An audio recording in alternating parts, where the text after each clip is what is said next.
80 word पर minute की speed से डिक्टेशन स्टार्ट होगा 5 सेकेंड बाद।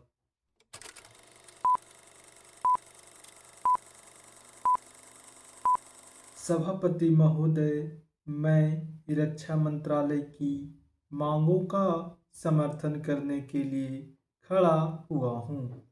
वर्तमान घटनाओं से पता चलता है कि संसार का हर देश अपनी सुरक्षा के बारे में चिंतित है और उसके लिए हर प्रयत्न कर रहा है।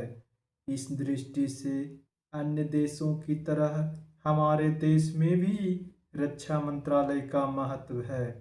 मुझे इस बात की खुशी है कि जहां अन्य मंत्रालयों की उनके पिछले साल के कामों के बारे में काफ़ी आलोचना हुई है, वहाँ इस मंत्रालय की कम आलोचना हुई है।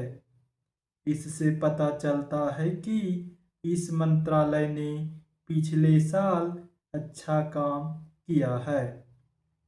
मोटे तौर पर किसी भी देश की सुरक्षा नीति का लक्ष्य यह होता है कि दूसरे देशों, खास तौर से पड़ोसी देशों के साथ मित्रता के संबंध स्थापित हो और हम एक दूसरे के मामलों में हस्तक्षेप न करें। लेकिन उसके साथ यह भी जरूरी होता है कि हम अपने देश की सीमाओं और अखंडता की रक्षा करें। इसलिए हमारे देश का यह कर्तव्य हो जाता है कि हम अपने पड़ोसियों के कार्यों पर पूरी नज़र रखें, क्योंकि आज तक हमारे देश पर जो संकट आए वे हमारे पड़ोसियों से आए हैं। 1965 में पाकिस्तान के साथ जो लड़ाई हुई और उसके बाद ताशकंद में जो समझौता हुआ वह सिर्फ कागज़ पर ही रहा। पाकिस्तान ने उस पर कोई अमल नहीं किया। इस दृष्टि से बहुत ज़रूरी है कि हम अपने देश की सुरक्षा की हर तरह से व्यवस्था करें।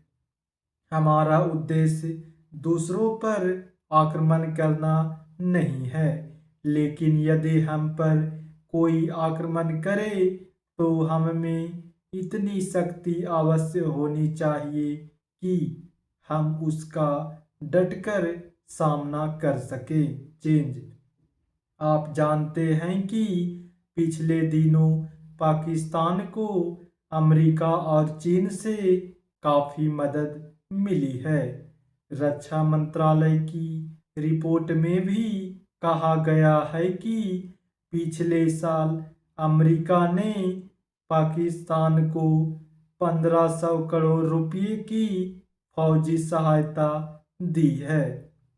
आज जहां हम फौजी सामान के लिए अपने कारखानों की मदद से अपनी शक्ति बढ़ाने का प्रयत्न कर रहे हैं, वहां पाकिस्तान संसार के देशों से फौजी सामान खरीद रहा है।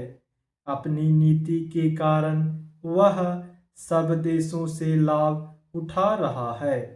मेरा सुझाव है कि हमको भी अपनी शक्ति बढ़ाने के लिए संसार के अन्य देशों से अधिक फौजी सामान खरीदना चाहिए।